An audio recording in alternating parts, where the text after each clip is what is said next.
ओम नमो भगवते वासुदेवाय। आज मैं आपको 26वां अध्याय कार्तिक महात्म्य का सुनाऊंगी। सूत जी कहने लगे, हे ऋषियों, भागीरथ के वंश में सौरदास नामक एक राजा था। उसके पुत्र का नाम मित्रसह था, जो गुरु वशिष्ठ के श्रापवश राक्षस हो गया था। गंगा जल के प्रभाव से उसने भी परम पद प्राप्त किया था। तब ऋषियों ने पूछा, हे सूत जी, गुरु वशिष्ठ जी ने मित्रसह को किस कारण श्राप दिया? कृपा करके यह कथा विस्तार पूर्वक सुनाइए।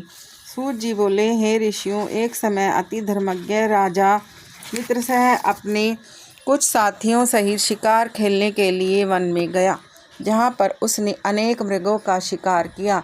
फिर भूख और प्यास से दुखित हो नदी के तट पर आया। राजा रात्रि भर वहाँ पर रहा और प्रातःकाल होते ही शिकार की खोज में पुनः चल पड़ा।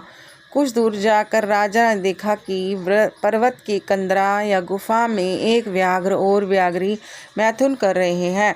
राजा ने उनको देखते ही धनुष पर बाण चढ़ाकर उन पर छोड़ दिया। व्याघ्री बाण लगते ही तत्काल वहीं पर गिर पड़ी और थोड़ी ही देर में उसने प्राण त्याग दिए।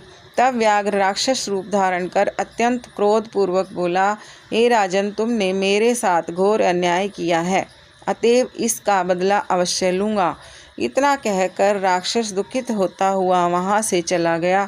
तत्पश्चात राजा ने नगर में आकर अपने मंत्रियों से संपूर्ण वृतांत कहा। फिर कुछ समय बीतने पर राजा ने मुनियों को बुलाकर अश्वमेध यज्ञ किया और गुरु वशिष्ठ ने ब्रह्मा आदि देवताओं को विधि पूर्वक हवि देकर यज्ञ समाप्त किया। तत्पश्चात स्नान करने के लिए नदी के तट पर चले गए। इतने में वहीं राक्षस, जिसकी स्त्री को राजा ने वन में मार दिया था, बदला लेने के लिए यज्ञ स्थल पर आया और गुरु वशिष्ठ को वहां पर न देख उन्हीं का रूप धारण कर राजा से कहने लगा कि राजन, हम मांस खाएंगे, अतः हमारे लिए मांस बनवाओ, हम स्नान करके अभी आते हैं। इतना कहकर वह वहाँ से चला गया। फिर उसी राक्षस ने रसोइयों का रूप धारण कर मनुष्य का मांस पकाकर राजा को दिया। जब वास्तविक गुरु वशिष्ठ जी स्नान करके वापस आए तो राजा ने सोने के थाल में सजा हुआ मांस मिश्रित भोजन उनके आगे परोस दिया। तब गुरु जी ने ज्ञान दृष्टि से मनुष्य के मांस का भोजन जान लिया और क्रोधित होकर राजा को श्राप दिया कि हे राजन, तुमने हमको मांस मिश्रित राक्षसों का भोजन दिया है, इसलिए तुम भी राक्षस हो जाओ। तब राजा ने कहा कि हे गुरुदेव, आपकी आज्ञा से ही ऐसा भोजन बनवाया गया है। राजा की यह बात सुनकर गुरु वशिष्ठ ने ध्यान धरकर देखा और राक्षस द्वारा छले जाने का संपूर्ण वृत्तांत राजा को बताया। तब राजा भी निरपराध श्राप दिए जाने के कारण अंजलि में जल लेकर उन्हें श्राप देने का उद्यत हुआ। ठीक उसी समय उसकी रानी दमयंती आकर कहने लगी, आप क्षत्रिय के पुत्र हैं, अतएव क्रोध का परित्याग करें। जो भोग आपके भाग्य में है उसे भोगिए। जो मनुष्य अपने गुरु से हुंकार तुंकार करता है, वह वन में जाकर ब्रह्म राक्षस होता है। स्त्री के इन वचनों को सुनकर राजा क्रोध त्याग कर विचार करने लगा कि अब क्या करना चाहिए। फिर राजा ने अंजलि के जल को ज्यों ही अपने पैरों पर डाला, त्यों ही उसके पैर काले पड़ गए। इसी कारण वह राजा कल्माशपाद के नाम से विख्यात हुआ। तत्पश्चात राजा गुरु के चरणों में गिरकर क्षमा मांगने लगा। तब वशिष्ठ जी ने कहा, क्योंकि यह पाप अनजाने में हुआ है, इस कारण मेरे श्राप का प्रभाव 12 वर्ष तक रहेगा। इसके पश्चात तुम अपने वास्तविक स्वरूप में आ जाओगी और अनेक वर्ष तक राज्य का भोग कर गंगा जल के प्रभाव से ज्ञान प्राप्त करोगे। फिर भगवान विष्णु की सेवा करते हुए अंतकाल में परम शांति को प्राप्त होगे।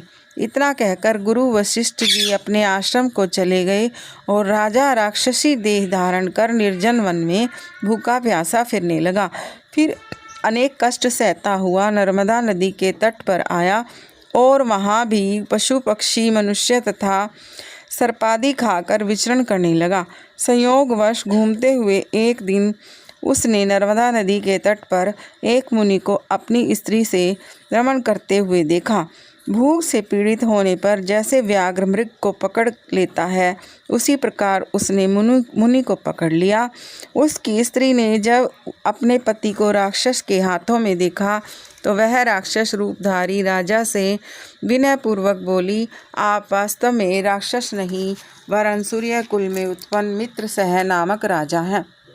मेरा पुत्र अभी छोटा है, अतएव बिना पति के इस वन में कैसे निर्वाह करूंगी। इसलिए आप मेरे पति को प्राण दान दे दें। प्राण दान से बढ़कर अन्य कोई दान नहीं है। उस स्त्री की इस प्रार्थना को राक्षस पर कोई प्रभाव नहीं पड़ा, और जैसे कोई व्याघ्र मृग के बच्चे को पकड़कर खा जाता है, वैसे ही उस मुनि को पकड़कर वह राक्षस खा गया। तब मुनि की स्त्री ने उसे श्राप देते हुए कहा कि तुमने मैथुन करते हुए मेरे पति को मारा है। इस कारण जब भी तुम मैथुन करोगे, मृत्यु को प्राप्त होकर पुनः राक्षस योनि को प्राप्त होगे।